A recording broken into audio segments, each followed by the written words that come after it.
right, definitely welcome officially to TV 47 weekend, and as promised, joining us right here in the studio is His Excellency Dragan Zupanjevac. I've got that correct now. Right. Welcome to TV 47. And I'll definitely start with the first question. Kenya and Serbia have for a long time, had strong and friendly relations. How has that bond, been so far? Stanley, I am delighted to be in your studio in TV 47 here. You are right. Kenya and Serbia, and of course our former country, we were part of a bigger country called Yugoslavia, have been friends since your independence. Yugoslavia supported your independence. Our president at the time, President Tito, was a great friend of the founding father of your nation, Jomo Kenyatta. And that friendship has endured. Now, next year, we are going to be celebrating 60 years of Kenyan independence. And it's also something that Serbia will very much support, because we supported you from the beginning. If you have a look at my license plate, it says number 8. So my country, my former country, Yugoslavia, was the 8th country in the world to recognize the independence of Kenya. And we are very proud of that. And we have had a strong political friendship. We've had a strong economic relationship over the years. Our companies built the Kiambere Dam. So some of the electricity you're getting is from a Belgrade company. Belgrade is the capital of Serbia. It was the capital of Yugoslavia. And we are very proud of the friendship. We worked together in what was called the non-aligned movement during the Cold War. We are still very friendly countries. Serbia is giving scholarships to Kenyan students. You will see quite a few Kenyans walking around in Belgrade nowadays. Okay. There are an increasing amount of marriages between Kenyans. Oh, really? Especially Kenyan ladies and Serbians. Since I've been ambassador, I think we've had about 80 of these marriages. 80? Which is not a small... In a span of a year, how many maybe? Maybe about 5 or 10. 5 or 10? Yes. All right. Every day we are dealing with this. They meet in various ways over the internet, or when Serbians come on vacation, or they meet in Europe. But they seem to like each other. All right. And I have taken Kenyan delegations to my country. A delegation in the IT sector. 4 deputy mayors of Nairobi last year in November visited Belgrade. Deputy Director Generals of the Nairobi Metropolitan Services.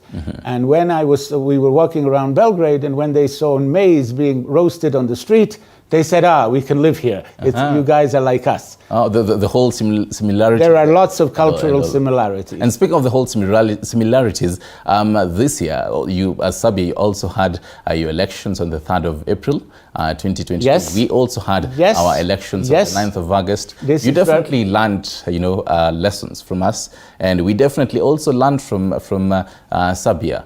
Speak about that also.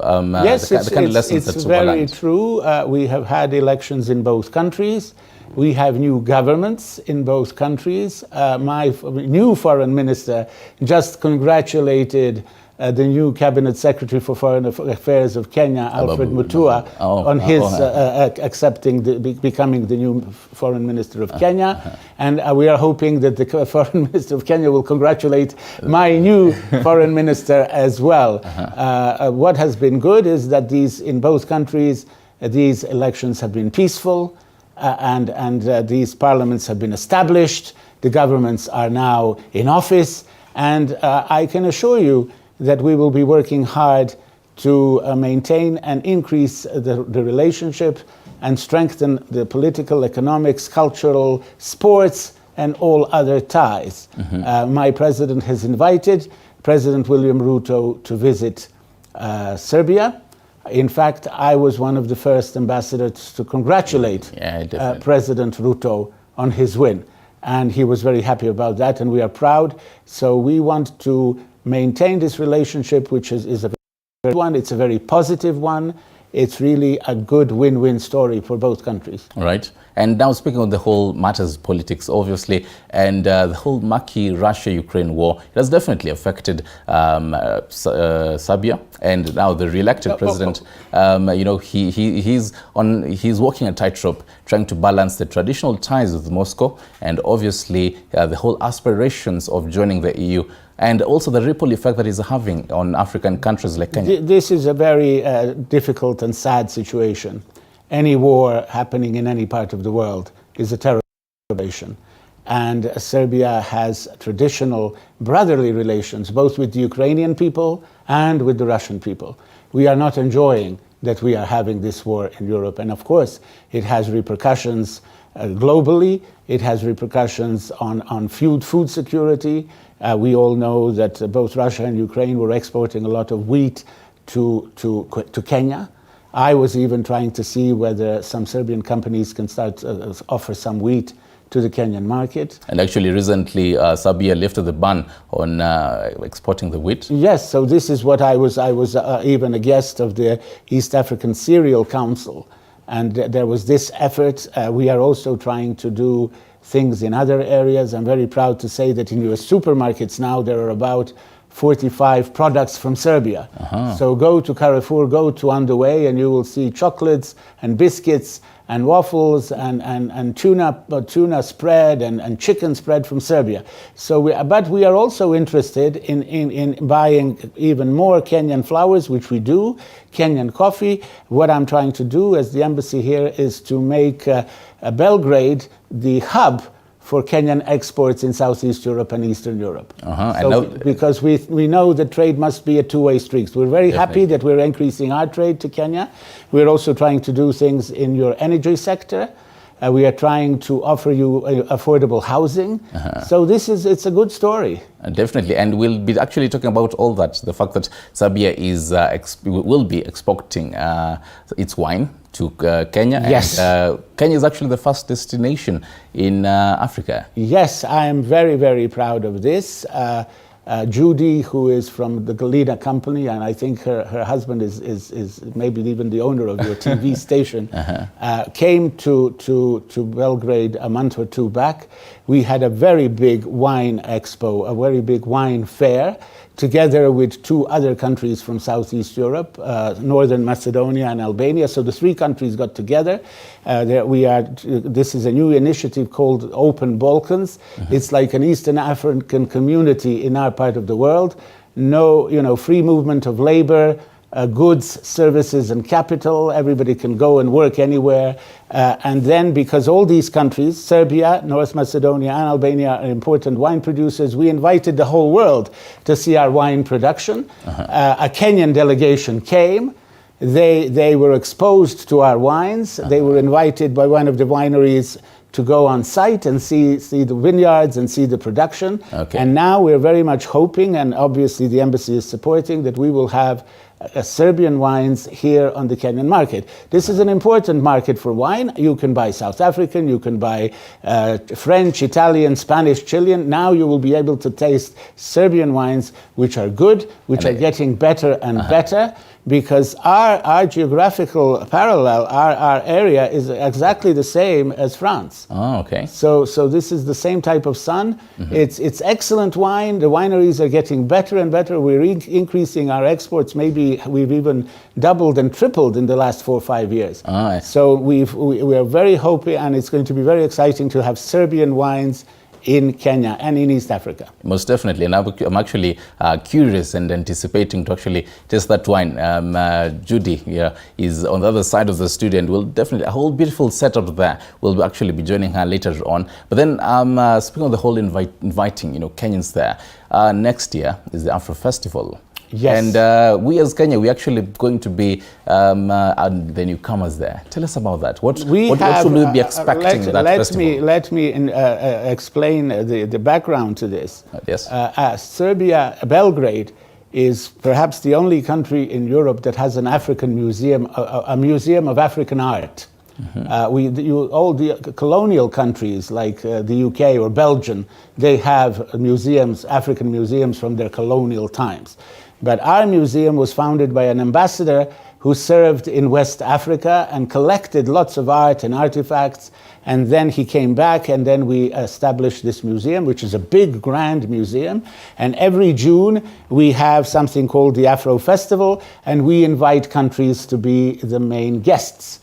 We invited Kenya to be the main guest in 2020. Then COVID erupted, and that had to be postponed.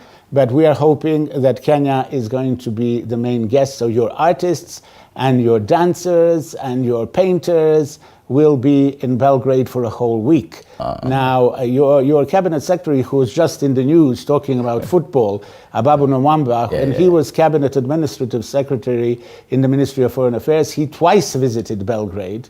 He knows our country well. I will go and talk to him too, because he's now cabinet secretary for sports and arts.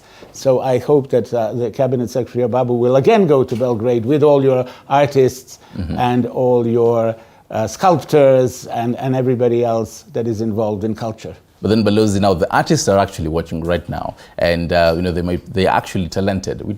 I have a lot of modern art from Kenya on my walls. If you came to my residence, I would show you. There's one of your famous artists that I bought is Mbuti, who is quite good. So, for example, some of these artists, they're trying to paint a picture. What should they be expecting in June next year in Belgrade? Well, you should ask Judy and her brother and her mother, and they're still saying that they had an incredible time. So they should be expecting a lot of good cheer and welcome. We are very close in mentality to Kenyans. We like to party. We like to have a good time. We like to eat. We have our version of nyama choma. What do you call it? Roshtil. It's roshtil. It's barbecued meat. Roshtil. That's what we eat all the time. We're eating a lot of this. I'm sure you tried it. It's meat on the grill with salads and wine, and that's which is better, though, ours or yours? Oh, they're both great. They are both great, but they're not too dissimilar. So basically the whole taste. So most of these Kenyan students that get scholarships and are living now in Serbia, they say, oh, we love the food. Because it's not so strange to them. Right. And speaking of the whole, talk about the whole similarities and the whole differences of Serbs and Kenyans. Not too many, believe me, not too many. This is why these marriages are successful. We are not so different. The only difference is maybe the color of our skin. The way we have our birthday parties, the way we celebrate marriages, the way we behave at funerals, the way we behave in the offices is actually quite similar. It's quite similar. We are closer to the African Kenyans than maybe some Scandinavians in style, we Serbians. Right. We're the Africans of Europe. And actually now I want to interact with Judy. Again, he's the CEO. Judy, good evening to you. Balozi talks about the whole journey in Serbia and the whole experience. How was it in Serbia, the whole Afro Festival and all that? Yeah, so first, thank you for having me today. Happy to represent Galina and have His Excellency Dragan with us here, the ambassador of Serbia to Kenya. And I'll tell you, Serbia, as you said, we have very many similarities. We are actually one and the same people. We had a really good experience there. We were received like VIPs. The wine fair was actually organized by the Serbian Chamber of Commerce. And through the Embassy of Serbia in Nairobi, they facilitated our travel there. And we were received, we had an entourage at the airport. Our passports were processed while we waited at the VIP lounge. That's something we actually don't take for granted. We had an amazing time. The wine fair had over hundreds and hundreds of wine producers, winemakers, and it was actually tasted lots and lots of wines. We went with a wine journalist in Kenya, The Wine Story, and he's the one who was able to tell our story of Galina in Serbia. Yeah. And he definitely speaks about the difference between the nyama choma of ours and yours. Now as a Kenyan. Yeah. I've got the whole as a Serb, now as a Kenyan. Yeah. Truthfully speaking, how is the nyama choma? We actually wanted to pack some nyama choma in our suitcases. It's really, really good. Their steak is actually very similar to the nyama choma here. Right. So same. Right. Yeah. Now the viewers are looking at the table right now. Yeah. And from here it does look beautiful. Yeah. It does look like we're preparing for a date right here. Definitely. I think you can actually have just to briefly. What is happening there? Yeah. So we have some wines here, of course, from Serbia, and there's no wine without pairing. So we have a grazing table from Amazing Grace. The lady is called Anne. So this is what she does. And when you're having wine, it's always good to enjoy it with some food. That's what we have here. Right. I'm seeing quite a number of things on that plate. I can spot some grapes, some bread. We have some salami. This is, I think this is kiwi. Kiwi, yeah. Right. Kiwi, I think. strawberries. Right. These are oranges, right? Yes. Right. The others, I'm pretty sure. This is a flower, definitely. Oh yeah, for sure. The others, if you to have this on my plate, I want to know strawberries. There you go. All right. This is passion. What's the whole essence of this in wine before we actually get to the wine tasting and all that? Yeah, so pairing, food and wine go hand in hand. In fact, countries in Europe, as Ambassador can tell you, is that they are actually placed under the food category. So they all go hand in hand. You can't have one without the other one. So the idea is to get the complex flavors of the wine and you experience them with the food. So I can tell you, this is a soft cheese. So soft cheese goes with lighter body wines. Which one? This one, here you go. Oh, right. Yeah, called the camembert. Can I taste Cheese? Yeah, sure. Oh, definitely. There you go. This is me starting my early supper right now. Yeah. Karibu sana. Okay, wow. Yeah, so that goes well with the lighter body styles of wine, like the rosé and white wines. And then we have the hard cheese with some chili here. This goes with the red wines because many of the red wines actually have spicy notes. Yeah, so everything here goes really well with something. Of course, you have the salami and the prosciutto, which goes really well as well with the red wine. Okay. Yeah. But then how for example, I'm going to a date as a gentleman. Yeah. So how do I know which kind of wine? Yeah. Because for example, the waiter came and showed me this. Yeah. So how do I get this? Okay, so I usually say, just like people, wines have different personalities. So it also depends. Are you a sweet tooth? Or do you prefer a wine that's dry? Because there are some people who, of course, especially those with a more experienced palate when it comes to drinking wine, they prefer dry wines. So the first question is, do you prefer dry wine or sweet wine? And then do you prefer white or red? Now from there you can ask the waiter, like, this is what I prefer, then he would be able to recommend. Yeah. Then now there's always the whole shaking of the wine. It's called swirling. Swirling. Swirling. I think we can actually just have it. Yeah. Sure. Right now we can pour glass. Yeah, definitely. The third glass is for the ambassador. I think this is yours. All right. Right. So you can pour. I think I'll serve you first. Definitely. There you go.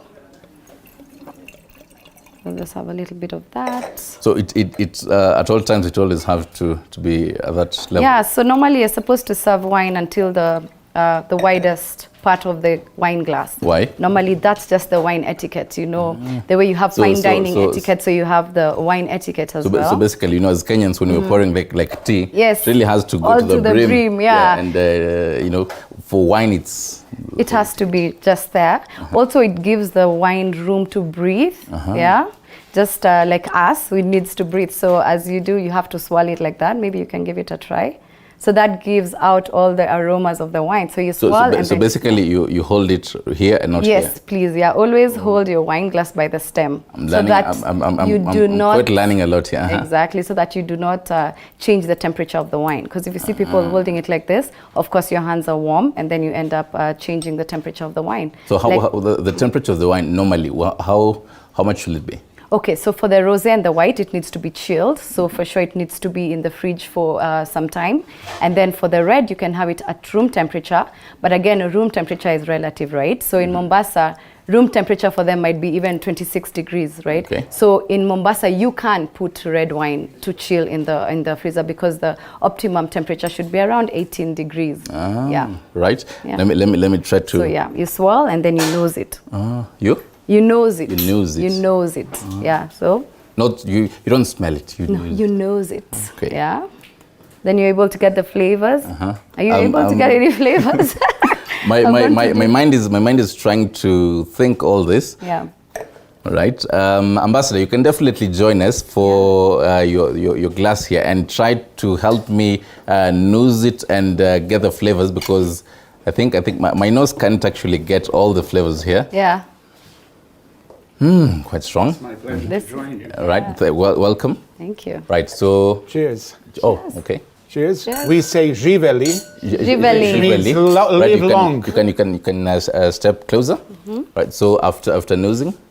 Yeah, so actually what we start with is the appearance of the wine. Okay. So normally you do it like this against a white background. Oh, okay. Yeah. Oh, So Then- the whole purpose Then of you that can- is to. This is a lovely You rosé. see he can already tell it's a lovely rosé. Normally that just shows you the This quality. is from the Draganic vineyard. See, my name is Dragan, Yeah. and these guys are called Draganic. So it's I have a connection. Yeah, you see? How many wineries does Serbia Oh, have? we have every I would say every month a new one is erupting, a new one is appearing. It's really something, the wine production in Serbia. We've been producing wine in our regions for centuries. It was the Romans 2,000 years ago who developed the first vineyards. And if there's an interesting story that I want to share with your viewers. On the wine card of the Titanic, you know, the famous ship that sank, we had two wines from northern Serbia, which was at that time part of the Austro-Hungarian Empire, a dessert wine and a white wine. So we have a long tradition, but in the last 10, 15 years, the wine production has really exploded. We have many new wineries appearing, and every time I go back home and I'm taken out to a restaurant, my friends and colleagues say, try this new wine, and it's always great. It's really something. So Serbia is becoming a major producer and exporter of wines, and now in Kenya. Right. Thanks to Judy. Thank you. Definitely, cheers to that. Even as I Yes. get Judy's reaction, he speaks about quite a number of wineries in Serbia. Yes. Will you ever get that in Kenya?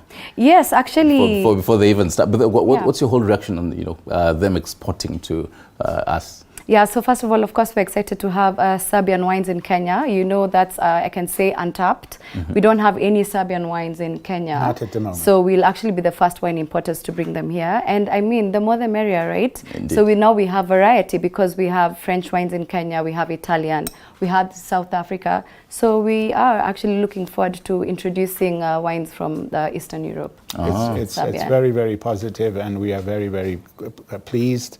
What we also produce in Serbia, which maybe you tried, are these fruit brandies. Yes, The yes. rakias. Yes. Rakia. Yeah. These are for either apricot brandies or pear brandies or quince brandies. Plum brandy is the most famous. Slivovitz is world famous, especially in Europe. It's a plum brandy. Yeah. We were even thinking, some Serbian friends of mine here, of opening a rakia bar in Village Market. Yes. I Because heard some that. of the Kenyans that tasted these brandies, they didn't want to go home.